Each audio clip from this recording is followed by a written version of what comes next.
What's going on, everyone? Sid Gordon here with Core Medical Group. And today I have my buddy Alpha with OUR, Operation Underground Railroad. You guys have seen a lot of these staff members and people that donate their time to save children all over the world. So Alpha, thank you so much for coming on. I know you're a busy man, but this is for the good of a lot of people. So I hope they enjoy it. Yeah, well, I appreciate you having me on, Sid, and give me the opportunity to talk about a difficult subject and how our organization kind of helps fight this particular problem that we have in the human race. So, I mean, the problem is growing tremendously. I witnessed it firsthand myself not too long ago, and yeah, I remember that. yeah, and we can talk about the chain of events from that week that were just intense. You know, I was involved in one almost kidnapping and two full blown kidnaps, and it was just wild. And you know, I want to back up first and just kind of have you tell us about OUR and why I support the company. Why I support the foundation. I can talk about too. I'm like gun ho for these guys. So Yeah, so we were founded originally in 2013 by a guy named Tim Ballard, and that name may sound familiar because we actually have a movie coming out. It's called Sound of Freedom. It'll be out July 4th, and it'll be in like 2,800 theaters, I believe. Angel Studios, who produced The Chosen, is the one that is, producing this and pushing it out to theaters. And I was told a couple days ago that it set the Guinness Book of World Records for the most pre-sales in the United States ever, which blows me away. $10 million pre-sold already for the movie. But anyway, getting back on track, Tim worked for the Department of Homeland Security as well as CIA.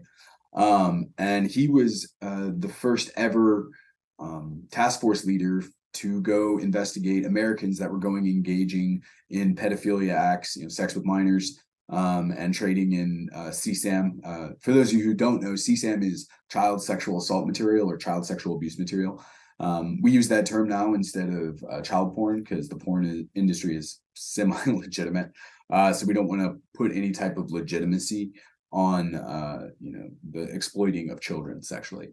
So anyway, he worked for the U.S. government and was working all around the world, prosecuting cases, Americans, doing good work. But he got tired of not being able to save these children, right, or prosecute these particular criminals because there was no U.S. connection. And the way Tim saw it was that, they're all God's children, and children are not for sale, period. And so he decided to step away and start his own organization called OUR. And it was just him and his good buddy Coop to start with. And now we do operations. We've done operations in over 40 countries. We've helped rescue over 7,000 children, and assisted in over 6,500 operations. We've helped domestic law enforcement in all 50 states. And we currently fund 150 different aftercare facilities globally. So, and our mission, our very clear mission is to rescue children from sexual exploitation and human trafficking. Now, obviously, if we run across women or men that are being trafficked, we're not like, well, tough luck, buddy. yeah, No, you got to pass on this one. yeah, exactly. Tough luck. You're over 18, but so we rescue everyone we can. But our mission, our ops, our organization is really centered around children. Because of the aftercare element as well. So the organization is structured 4 ways, right? So there's 4 pillars basically that the whole organization is built around. And the first pillar is domestic operation or international operations. And the way we do international operations is we'll go into the host country and say, hey, would you mind if we look around for child human trafficking, selling sex of minors? And most of the time they're like, well, it doesn't happen here, but let's go ahead poke around. And so we'll start there. We'll work with the local law enforcement doing open source intelligence type operations, and collecting information and building cases until we build that rapport with the local government and we just start handing them cases directly. And so we'll go into countries, and our undercovers will go in and infiltrate, networks of human traffickers, and collect prosecutable evidence, wear body cameras, all that good stuff, and set up arrests and get these guys, taken out of the game, guys and gals, unfortunately.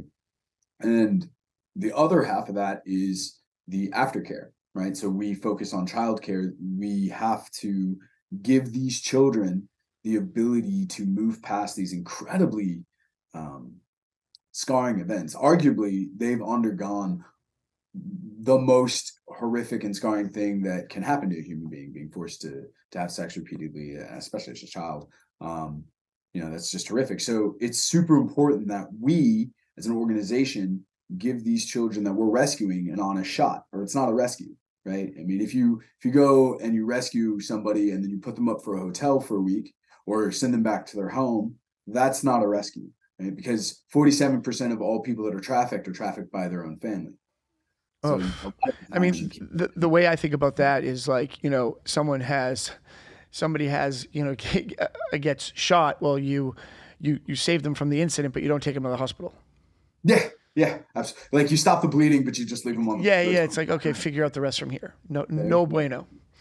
Absolutely. So, and that's something else that I'm very proud of our organization on, is that you never age out of our aftercare network. Once you're part of our aftercare family, you're a part of it forever.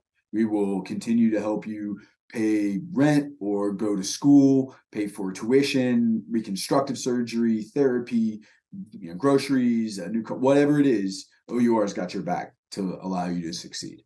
And that's really what it's all about, is saving lives. So I found you guys through an SF guy and his wife, and they were super passionate. I was trying to find a foundation to support, and I spoke with a lot of different groups, and then once I dug in deep to you guys, and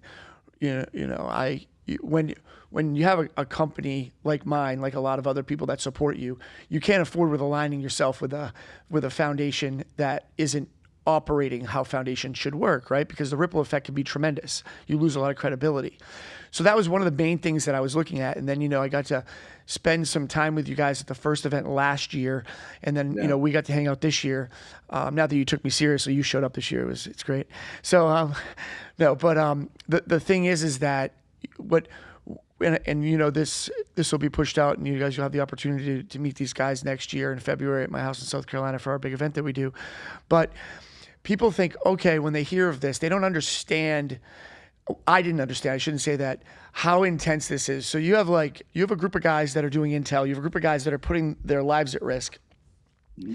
Then you have to have aftercare in probably 30 different parts of the world, right? Because it just can't be all.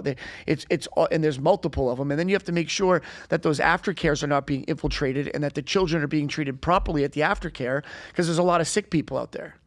And it's a lot of moving parts. And if in 6,500 missions or rescues, no, you've rescued more than that, correct? Yeah, it was 6,500 missions. Okay, like 6,500 missions. 6,500 operations is the technical term. Okay, so 6,500 operations. I don't want to ask directly, but everyone that's listening, think about how much money that costs, and think about how many resources are used, and think about how much you have to sometimes pay a bad guy for information.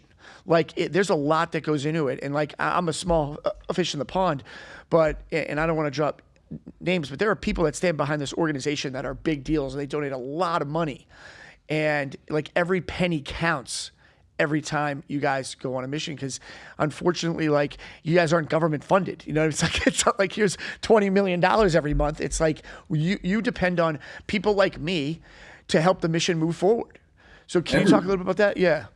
Yeah, absolutely. So that's 100% correct. We do depend. We don't take any money from the U.S. government, and that's actually a strategic decision. There's a lot of grants out there that we could be taking advantage of, but if you take money from the U.S. government, it becomes a lot harder to appear neutral when going into other countries. And let's say you're in good with one administration that government currently likes a lot. well, if you're taking money from the government, then it's all good. But if another administration comes in and they're tougher on this country for whatever reason, or they don't like them for whatever reason, now they're going to start, hassling your organization within that country and inhibiting our ability to do the mission. So we actually decided not to take that money, so we could do our job better. And then to the second half of it, yeah, absolutely. We have some absolutely amazing donors that, both big and small. It's really humbling to see how many people just give 50 or 100 or $500 a month, at being an abolitionist for us, where they just donate that one time monthly, and it's a write-off at the end of the year. And then we have, other people that have come in and donated millions and millions of dollars, to help support this mission, not only cold hard cash, but in resources such as planes. A lot of people don't understand that when you're doing an operation, especially if you can't trust the local support. And people then ask, like, well, if you can't trust the local police, what do you do? Is this some cowboy stuff? It's like, no, we're federally, this last operation, we had our undercover agents, for the first time in the history of this country, deputized foreign nationals. And they deputized 5 of our agents, to be federal agents for them. So anyway, when you go into an area, you can't always trust the local law enforcement, as the case of this most recent operation. So you need multiple ways to get out of the area. And because this operation was on an island, you got really 2 options. One's boat, and then the other one is a plane. So in order to give our team on the ground as many outs and to be as safe as possible, it's so helpful to have, those levels of support, donors that literally let us borrow their planes and things like that. So we are very, very blessed, but we always need more. That's the reality. And we're fighting against the industry that did $150 billion, in 2021, and that's what was recorded. It's the fastest growing criminal black market out there. Yeah, so Go ahead. I want to talk about that because I was speaking with, I believe, you and Omar. Omar, the event number 1. It's hard to really get Omar, and then as he sees your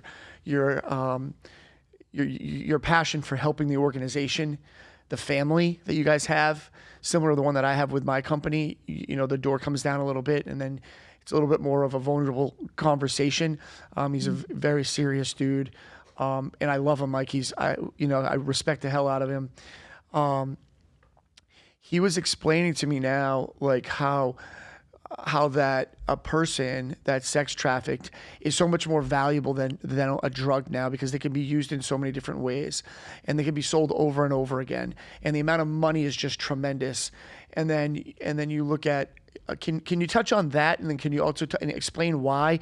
And then also, when you're done with that, I got one more question, a few more questions, but that's a very important thing for people out there to understand. Like, my daughter was almost kidnapped. It was 3 weeks after our event. Thank God, didn't have to do with me supporting you guys. And the people that were going to kidnap her, she was 3 years old. She would probably was going in the direction of sex trafficking or something along those lines. But can you talk about like why it's so valuable? A person's so much more valuable than a drug now. Yeah, so the reason there's been this market shift, and it is a shift, because originally the cartels back in mid 2010s, right? If they caught pedophiles, and people messing with kids that were part of the coyote group, they'd kill them. They'd take care of the house, or they'd take care of the issue in house.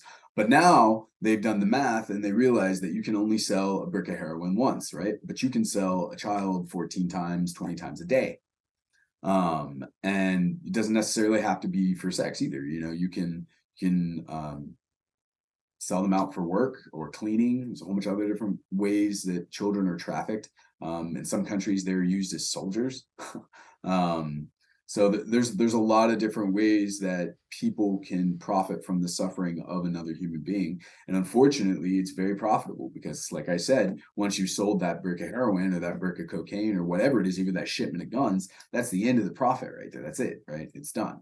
This profit you get to rely on over and over and over and over and over. And the sick part is the part that really makes, well, it's all sick to me. I shouldn't justify, from start to finish. It's all crazy, but can you tell the viewers, like, because I'm very, I believe being graphic and blunt is very important on this subject.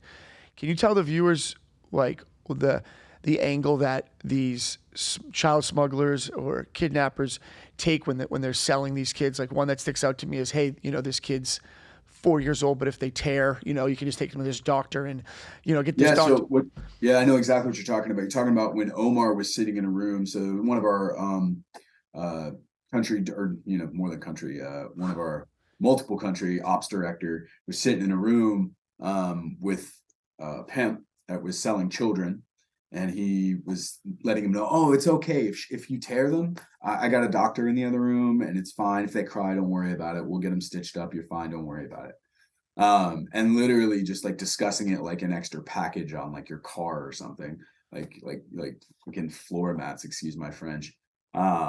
It's just fucking sick, man. And like you can't, like, man's inhumanity to man is apparent, but I think the one that really gets me is when their own family or community, which is a majority of them, is Yeah. is that being trafficked by the people that are supposed to be looking out for, like, one, you talk about being graphic, right? Well, there's a couple up in Seattle.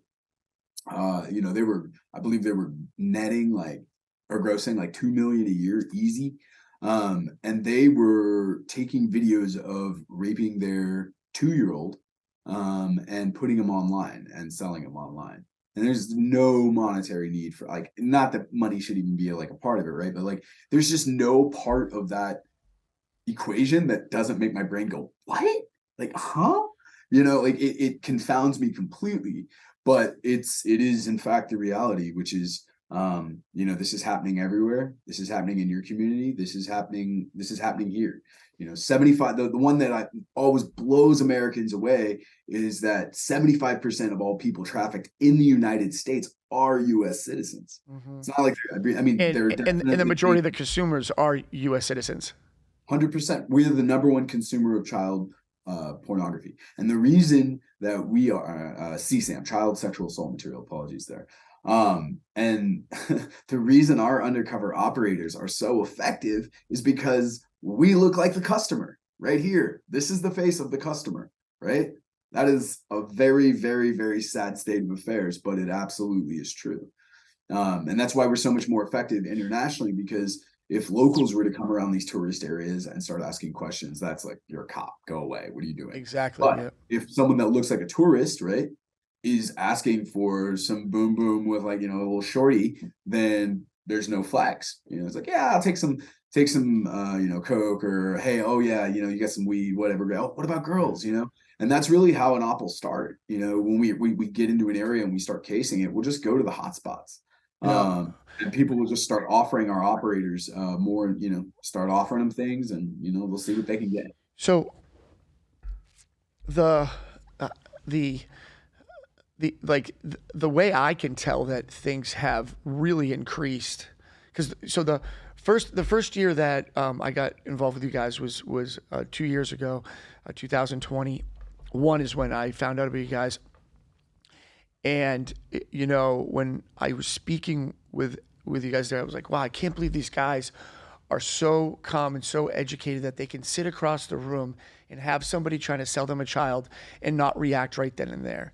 And it took me to legitimately the last event, which was 18 months later, to understand the mission. So can you talk about that a little bit?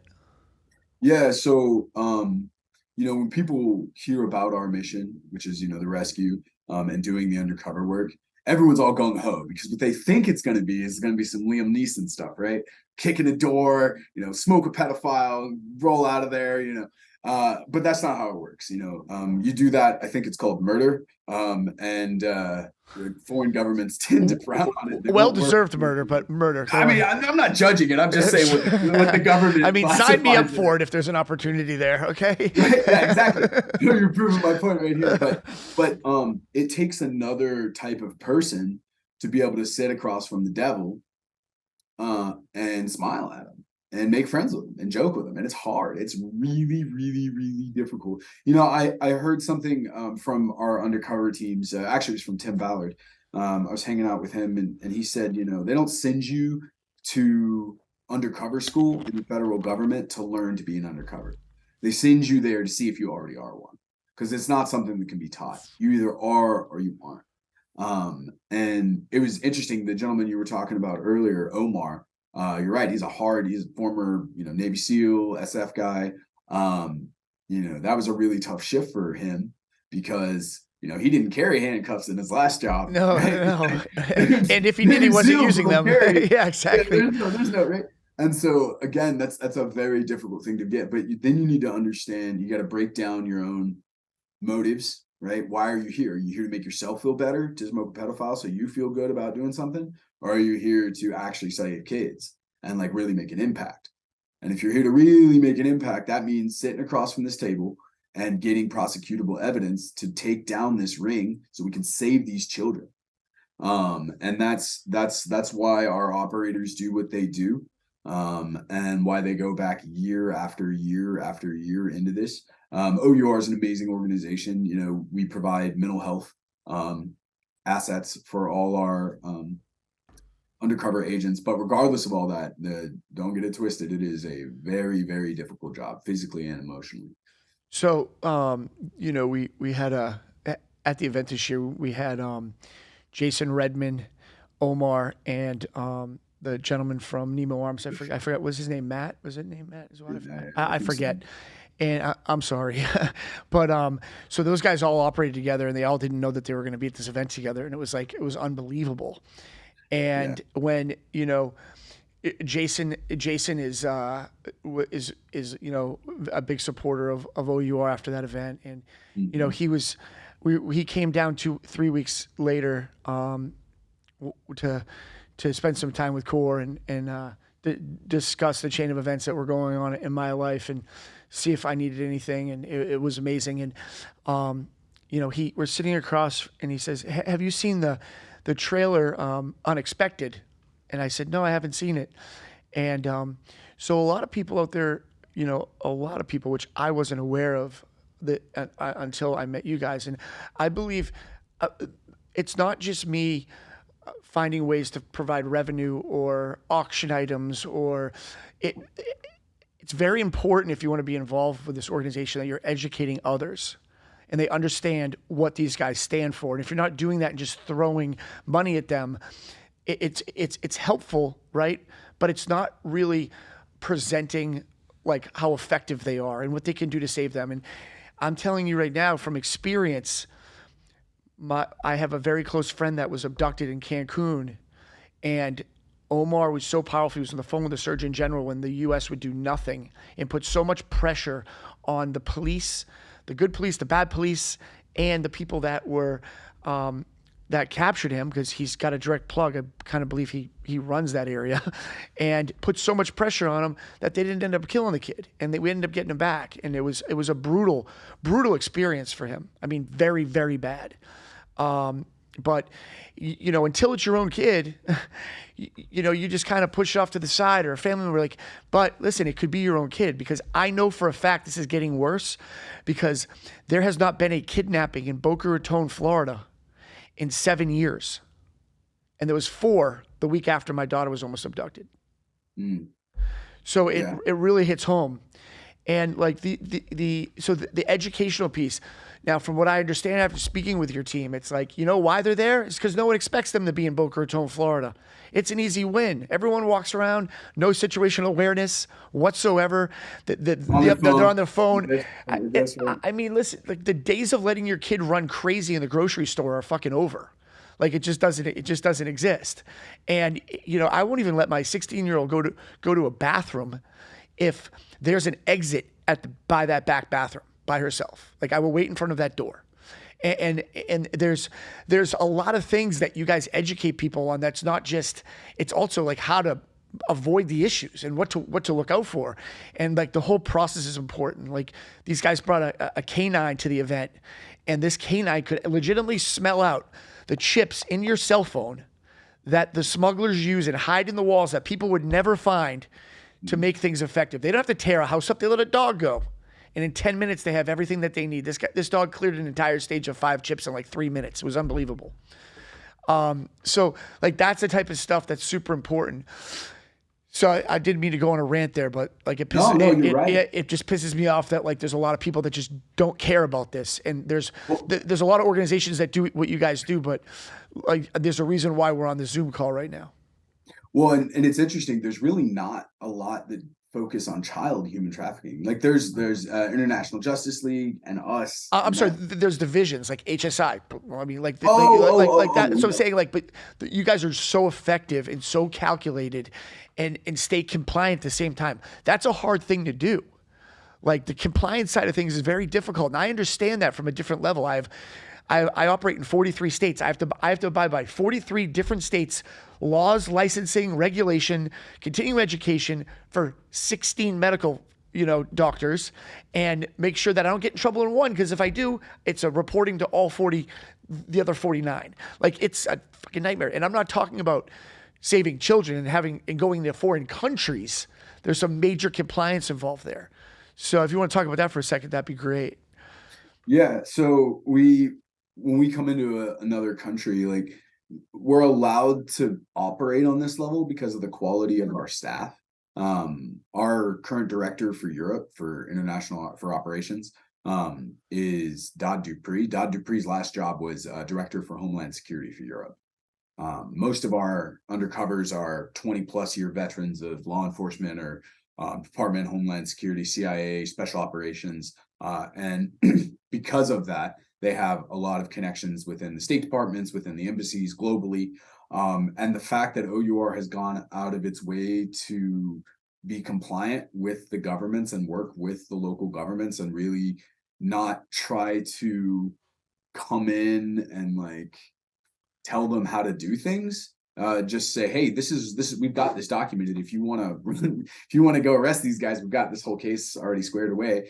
And in some places we go in, they didn't even have laws to prosecute. It wasn't even illegal. So we had our head legal officer, Ali Serrano, who was a federal prosecutor for California, the Department of Justice. She was the subject matter expert for the government on ICAC, so International Crimes Against Children. Anyway, long story short, she would go into these countries and actually help their legal system write laws to prosecute these types of criminal acts, so that the law enforcement agencies could go and arrest the people that are trafficking children and sleeping with children and having sex with children. And honestly, I think our biggest win would be Thailand. Thailand was ranked by the U.S. as a class 1 worst type of rating for human trafficking, and specifically, selling their own people. So they were up there with China and Russia and North Korea. So those were the 3 that they were in company with. They've worked so hard over the last 8 years, and I can legitimately say that OUR has been a major factor in helping them. They've moved from a class 1 to a class 3, which is serious movement for a country. And you can no longer go find children for sale in the tourist areas, in like Bangkok and all that. So there's been a big, I guess, awareness and cultural effort on Thailand's part to fix this problem. And I want to have that same type of awakening, but here. You know what I mean? Because whether America likes to admit it or not, we're still the leaders of the world, and they look to us to set the example. And if the example is the Americans consume more, child sexual assault material than anyone else, right? And then the number one, people that are going abroad and having sex with children, what example are we setting there? And that they don't talk about it at all in any other media, despite the fact that the only larger black market is drugs. That's it. So Yeah. that really comes back to me again, like as hitting home is like education, right? Like the more people that are aware of this, like no one wants to get caught doing this, right? Like if you're really sick to begin with, but at the on the backside of it, like you're definitely sneaking around doing it. It's not like you're telling your friends, right? No. So the more people that understand this might be able to point situations like this out and help things end faster. There's a lot of people that turn a blind eye to this. Like I have people that I've talked to with this organization, and they like just didn't get it. And I'm like, dude, you should probably take the time to understand what these people are doing, because you have like money, you have resources, you could help them. And you know, there's a subject we haven't talked about yet, and you know, I know it's the scariest. It's one of the scariest topics for me because I wasn't aware of it, and it's not just in children; it's in adults as well. But you know, you guys are also fighting against organ farming. Oh yeah, I mean, there's so many ways that human trafficking is there's so many different ways people are trafficked, right? So, and a lot of it is regional. You know, in the United States, it's most of it is agricultural work, you know, work in the fields for the labor part, and then sex work, and like maids, stuff like that. South America, it's same kind of way. You get to the Middle East, and it's um, or you go to Africa, and it's like childhood soldiers, and they make them fight. And then organ harvesting. China is probably the worst offender for that.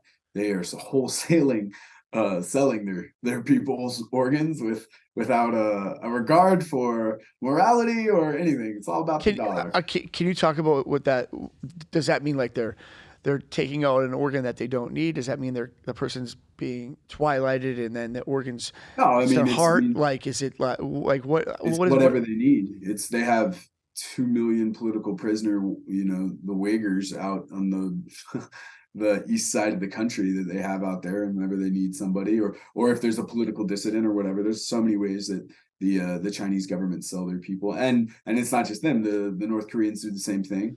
You know, back in like 2012 or 13, before Vice became all woke, they did a really great documentary where they actually went out to the Urals of Russia, out in Siberia, this logging camp, and they just walk up with a camera. You can look it up, you can pull it up. And there are North Koreans that there's this dude that holds a "you behave" stick, a big, like, you know, baton that's this big. And they're all just sitting around a log, you know, with a whole bunch of axes and saws and stuff, eating lunch. And they just start talking to him. They're like, "Oh yeah, we're from North Korea. Yeah, we got sold. You know, we work here now. Just another day."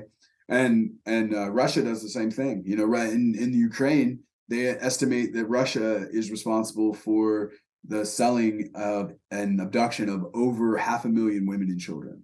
It's a stunning number. It's a Yeah, stunning I number. mean it's the statistics are pretty scary, right? Like it's like you're Well, there's what, 2.7 million children currently being trafficked. It's like 47 million people on the planet right now being trafficked. That's just state of California, people. yeah. Like, Well, you know, I saw something interesting. If you're in prison in Massachusetts and hmm. you want to go on a donor list for like for a kidney or whatever, they'll take 5 years off your sentence. Like up there, and I'm like, what the fuck? I swear to God, it's worth a And Google. don't even get me started about prisons, I bro. mean, For profit prisons, it's like, wild. It's like, okay, like how, like that's crazy. You know, you're incentivizing someone to take years off their life, like that's yeah, yeah. and they already took years off their life. You know, and it's wild. And there's so much going on inside the community. Well, I mean, and you know, yeah, you're right, and it's to bring it back to what we were originally talking about, which is education and just waking people up. You know, we actually have a documentary called "It's Happening Here," and it's exactly what you're talking about, Sid. We basically go to one of the richest suburbs in California, and we go to the police station and we record all this because nobody believes this when we just say it. We have to record it literally. Um, and we walk in and we're like, "Hey, we'd like to set up operations in your town, set up a honeypot operation, see if you know, we can find guys that are looking to have sex with children in your community." And they're like, "It's not happening here, whatever." So we set up in a motel, and I think, and don't hold me to this, it might be a little longer, might be a little shorter, but I believe it was like 48 hours. They had like 40 hits, 40 arrests. Huh. Um, and this is all they did was get on, you know, several different websites, create a profile saying, "Hey, I'm a dad, I got two girls, you know, I'm looking to, you know, if you want oral, it's this much, you want to have anal, it's this much, blah blah blah blah blah, you know, this is how much the time is. If you want to do it, stop by." Or, you know, posing as a girl as well, like as a young girl that's, you know, prostituting yourself out. And you know, the guys, you know, sometimes when you're sitting there and you're talking with the guys, you know, the guy's like, "Oh, you're under 18, I'm out," right? Like, and it's not what we're looking for, you know. But the guy that's like, "Oh, you're under 18," and then gets real interested, it's like, "Oh, okay, let's talk, buddy, let's talk." um So yeah, it is happening everywhere. And there's a whole bunch of, I would encourage anyone that wants to educate themselves to go to our website. It's rrescue.org. Yeah, we'll And put it on the post below here, along with that documentary that you have. It's happening here. We'll add that on for yeah, sure. just go there, and we just have so much information. Especially talk to your children. You know, you said this. There's kids are on their screens all the time. You know, we're in a new connected world, and It it's starts there a really lot. It starts there a lot. It really does. it does. And if you don't have a frank conversation with your children about security and like Yep. what personal information the conversations they're having online, then you're leaving your children vulnerable to this type of thing. And that's the other half of the documentary that I was talking about. It's happening here is we take you to a family again, good family, go to church, you know, parents are present, you know, no abuse within the home. And this, you know, young girl, I think she was 14, 15. You know, some guy starts talking to her online, and before you know it, she's turning tricks and selling pictures of herself and like meeting up with him to go have sex with guys in hotels. And parents had no idea. So, you know, we talked about the event a little bit, and you know, while you're on this subject, so this year we have an event the same place, and the whole goal of the event is basically Core Medical Foundation covers 95% of your cost. It was like $199 to go to the event. We have some awesome stuff. We have a bleed stop trauma course, some shooting courses, some firearm demos, skeet shooting, archery, hand-to-hand combat, jiu-jitsu, MMA with some of my fighters in the UFC. This year, what my goal was is to add an educational piece of like how to protect your family, what you should be teaching your kids, what to look out for on the internet, just to bring some more value there. I mean, this year we're going to be setting expectations a lot higher, and really be pushing more aggressively to make people want to get involved with OUR. There's multiple ways to do it; just doesn't have to be financial. And you know, that's the type of stuff that we really focus on at this event. And we're going to start marketing the event in October, and I'm going to be speaking with you for the month of October. We're going to be donating a portion of every order that comes through Core Medical to OUR, and then we're going to be showing. We're going to be showing our clients prior to that, like what type of work you do, and when we start to kind of, you know, play, you know, the write-ups, you know, the amazing success stories you've had in September, so people start to understand why it's so important. And we'd also like to set up that residual option of, even if it's $20, $30, $40 a month, that you get involved and do that, because, you know, we have thousands of patients and only a very small amount of them are supporting OUR. And you know, a lot of them come from a background of protecting the country and probably have a lot of great resources. And then we have those guys out there that are, you know, super successful in the blue collar, but everyone can do something, right? So everyone can do something. So I'd like to brainstorm with you before September on how we can promote this properly and start with that educational portion of it. You know, there's a lot of different things that OUR does through the year that you can support. And, you know, these guys are training dogs that cost a lot of money and then donating them to local police, you know, that really need this dog, you know, and it's Well, unbelievable. well, Dallas PD actually just got done doing a month-long sting, like a rip, and they got, I think it was 59 arrests, and our dog that we donated to him was assisted in 14 searches and 13 or 15 arrests. It's amazing. So yeah, it's great. I mean, they would, and the thing about the dog, like you were talking about, is our dogs have assisted in over 1,200 searches in the last just like 3 years, and the 800 of those were secondary searches where the dogs found something that all the officers did not. Yeah, they So explained that in that's detail. It was like unbelievable. But once you understand, it's like, wow, you know, it makes you do your job so much more effective, right? It increases the bandwidth of the person that's trying to do other things as well. They're not spending 4 days tearing up a house when you can find it in 30 minutes, right? So we're 100%. we're being more Or not even find it. I mean, exactly. Sid, how big are freaking micro SD cards, right? It was wild. I mean, the dog could smell it in the ceiling. It was unreal. It was wild. Well, And the handler, the police officer that did that, she was mind blowing. Like good. It was great. It was great. well, and that's why it's so, you know, you have to send both the handler and the dog through the course together, right? Because they have to train together. And these are working dogs. So they only eat when they work, right? So if they want to eat dinner, the handler has to go and hide a whole bunch of electronics around their house and then make the dog work for it. So dogs are only work for about 5 years, because they work all day, every day. That's all they do. And that's all the handler does as well. So it's a lot of stress on the handler as well that they sign up to do. They take it on. The department doesn't pay for it. We pay, so the handler doesn't have to pay any extra costs, but we don't pay them for their extra time and all the training and everything they have to go do. So, really big shout out to the dog handlers at all these different agencies Yeah. for being willing to step up and give this tool. But I think really what brought dogs into this space was that the Jared Subway event. Oh You yeah. remember me talking about this? Yeah. And basically, after Jerry, after the Subway event happened, we're all Jimmy John guys now, right? Yeah. But Well, not if you meet them. right, but Jared basically was bragging in the break room that he liked to have sex with 13-year-old girls. And his coworkers didn't think that was so cool, and they told the FBI. Well, the FBI comes to his house, and they have a full team, and they rip apart his entire house, and they cannot find anything. And so the first time one of these dogs was used was when this dog was flown in to search Jared's house. And like I said, it was a whole day where this team ripped apart all of Jared's house, couldn't find anything. The dog gets there, and within 30 minutes, the dog finds this micro, a whole bunch of, I think it was over a terabyte worth of CSAM, child sexual assault material, and other connections to his pedophile networks, in a bin in his garage, covered in wrapping paper, like Christmas wrapping paper. And it was like taped on the inside of a Christmas wrapping paper tube. It's wild. Wild. Wild. Well, listen, I really appreciate you taking time out of the day.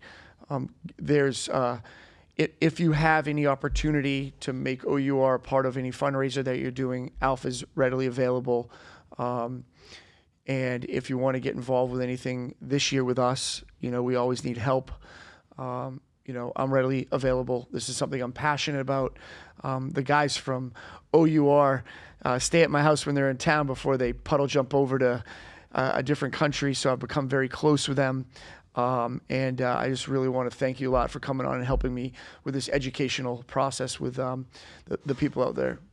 Well, thank you so much for having us, Sid. And I know you don't beat your own chest, but this man, Sid, has done a lot for our organization and a lot financially, and his time and just his ideas. He's donated a lot of it. So we are very grateful for you, Sid. We could not do what we do without you, man. So we really appreciate you. Thanks so much, man. And we'll be in touch soon. I'll see you next week in Ohio.